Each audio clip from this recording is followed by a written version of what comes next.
Protests against climate change in action have become a regular Friday fixture. They started after the Swedish teenager Greta Thunberg staged her school strike in August last year. They've now grown to become a global phenomenon. Today's protests have already kicked off in New Zealand, and people are expected to take to the streets in different parts of the globe. Last Friday, huge demonstrations are believed to have mobilised 4 million people. The latest round of marches come in the week that the UN issued a stark warning about melting ice and the long-term threat to the oceans. And it was also the week that Greta herself lambasted world leaders for inaction that she described as stealing her childhood. Well, joining me now to discuss this is Mans Nilsson, the Executive Director at the Stockholm Environment Institute. Fyabasov is Manager at the EU Transport and Environment, a campaign group for clean energy, and also Brendan O'Nolan is Engagement Lead at the Collective Climate Action Campaign for Greenpeace. Thank you, all three of you, for joining us. Brendan, we'll start with you from Greenpeace. Give us an idea, the climate activism that we've seen over the last 12 months. What political impact has that had? First, good morning, Rosie. And yeah, it's had an absolutely enormous political impact already, and really it's just getting started. So yesterday, I think it was, the city of Rome declared a climate emergency. These students are reaching new audiences for the climate movement every day, and they're bringing the message, not just that this is something that we can leave up to technocrats, but that impacts them directly, and that they're going to feel the impact of, and that they're already feeling the impact of in many countries. So that's having an enormous impact on voters, because voters at the end of the day are people, and everybody is worried when students express concern, when young people say that they're worried. So the overall impact that this will have is still unknown. We have no idea how far this movement will go, but the potential really is absolutely enormous. And really you can see that these students are waking people up. Mans Nilsson, from your perspective, do you think actually that some of the criticism that have come towards this group, not just Fridays for Future, but also Extinction Rebellion, is justified in saying that maybe some of these very emotional arguments might hinder rather than help? Well, yes, I do think that the movement has a very positive impact, because they are kind of shifting the needle on what is possible politically, at least in Western and democratic societies. But we are also seeing sort of the anger and the upset, while justified, it's also maybe becomes in the end a bit demotivating for those actors that are actually doing something, when all you hear back is nothing is happening, no one is doing anything, which is not true. There were a lot of important pledges made in New York earlier this week, and there are lots of ambitious policies being produced, and there are many industries as well that are taking big leaps forward. And I think we also need to see that progress is important, and it's not only despair. Fy, from your perspective, someone campaigning for clean energy, do you feel it is a despair or a hopeful situation when you look at the number of people who are taking to the streets? No, we only see a hopeful situation, because not only these new campaign movements, the citizens' actions have brought pressure on the government and on the society as a whole, but also they started shedding light on certain sectors that have been forgotten so far. Sectors like aviation, sectors like shipping, that are biggest emitters of greenhouse gases, but so far have remained under the radar without regulation and under taxation. So from that perspective, we see the impact from citizens' actions being only positive, and we encourage them to continue this process. Is there not a risk, Fy, though, that, let's take Extinction Rebellion, for example, taking action like trying to hinder airports, gluing themselves to trains, standing in the middle of Oxford Circus and not letting anyone get on with their commute? Might there be a risk that they start to alienate the people who are going to hopefully provide them with support? You'd say all of that is helpful. I mean, first of all, what we have been missing so far is not only the regulation and the action itself, but also the information. People were not aware of the consequences, environmental consequences of their action. For example, flying. Flying Would is you so say cheap. that, let's say, Extinction Rebellion's tactics were the best way to educate people about that? It is the best way to bring up the issue to the forefront. So many people became aware of the nature of the problem thanks to the Extinction Rebellion and citizen actions like this. Thanks to people like Greta, now we are aware of the shipping emissions. She took a sailing boat to the United Nations, and she stopped flying.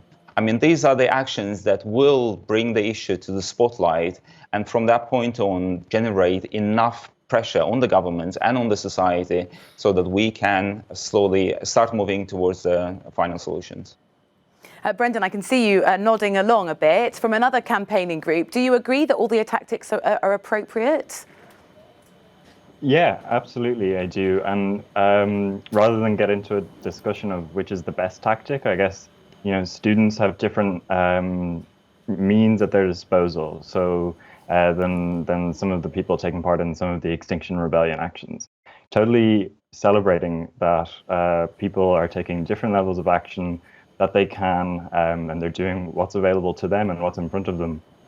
So for a student to strike from school might not seem, if it's one, like the most powerful action in the world, but when there's millions of them in the street, they're absolutely impossible to ignore. And when they use it as an opportunity to organize their parents, their communities, their schools, they're absolutely becoming a huge organizational force.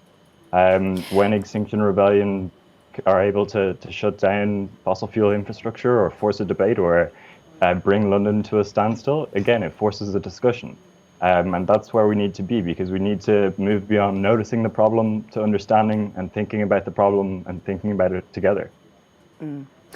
Moving on from their tactics, Mans Nielsen, I think one thing that Fridays for Future are calling for is a move away from sort of individual personal responsibility to say actually the blame and therefore the responsibility should be on governments and also on big corporations to enact environmental reform. Is that the best approach, to say this comes with governments now rather than all of us individually taking action? Yes, I think that is actually the powerful message that Fridays for Future has brought. That in many parts of Europe, the climate debate over the last couple of years have turned into a debate about individual morals and behaviors and lifestyles, things that are changeable, but definitely not within the framework that we live today.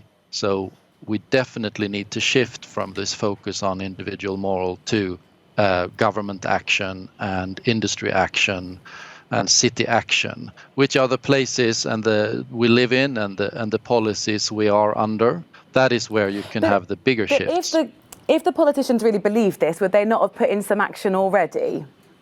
Well, I think the politicians do believe in it, but there is the politics today, about what is possible, considering the mandates in the parliament, considering the interest groups, considering the popular opinion.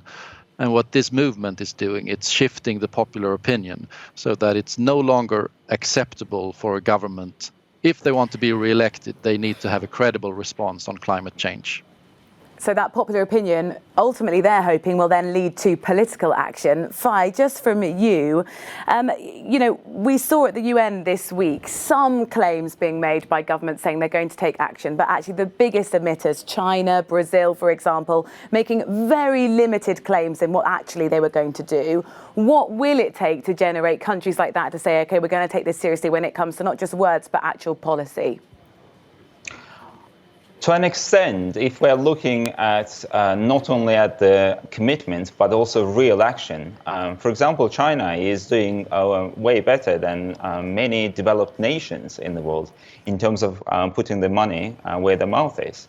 Obviously, it's not true with other countries like Brazil. Climate denialism is the new motto of the government, together with other developed nations like United States, as well as fossil fuel countries.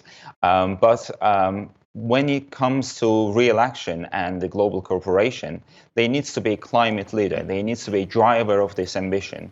And Europe as a whole and European countries individually are best positioned to actually drive this ambition by acting on emissions first and developing the technologies, which later can be passed on to other countries. And we should stop looking at decarbonization and climate action as a punishment, but as an opportunity to develop new modes of transportation, new sources of energy, new technologies, and sustainable growth. And this should be the new way of looking at the future. We'll be following the protest today. Just a final word from all three of you, if we can, from Brendan, then Tafai, then Mans. Brendan, we'll start with you. Just in a sentence, are the protests here to stay? And what action could they really, in practice, generate? I'm going to have to leave that open-ended because hopefully they're not here to stay. In the fact that hopefully politicians, engage with them, respond to them, listen to them instead of merely hearing them, and then put policies into place that will mean that these students can go back to school. What they could potentially change is, again, I'm going to have to leave open-ended because I'm not scientifically, like a scientific expert on the policies that would have to be put in place. But what they could give us is politics united behind the science. Thank you, Fai. Hopefully the protest will stay as long as it is necessary. Specifically in Europe, what we would hope it to lead to would be the European Union to increase its ambition to Paris Agreement and include all sectors in its climate commitment to Paris Agreement and start charging all the polluters for the pollution they are causing. Mans. And I think that the strikes, it would be fantastic to see how if Greta can go to China next and shift the needle there as well, a country where perhaps popular protest is not so common in this way. I think what requires is a globalization of this movement, true globalization, so that we can shift this base all over the world. Because if change only happens in Europe, it's not going to change what needs to happen in order to reach our climate goals. Thank you all three of you for your analysis. Mans Nilsson, Faye Abasov and Brendan O'Nolan. Really appreciate your time.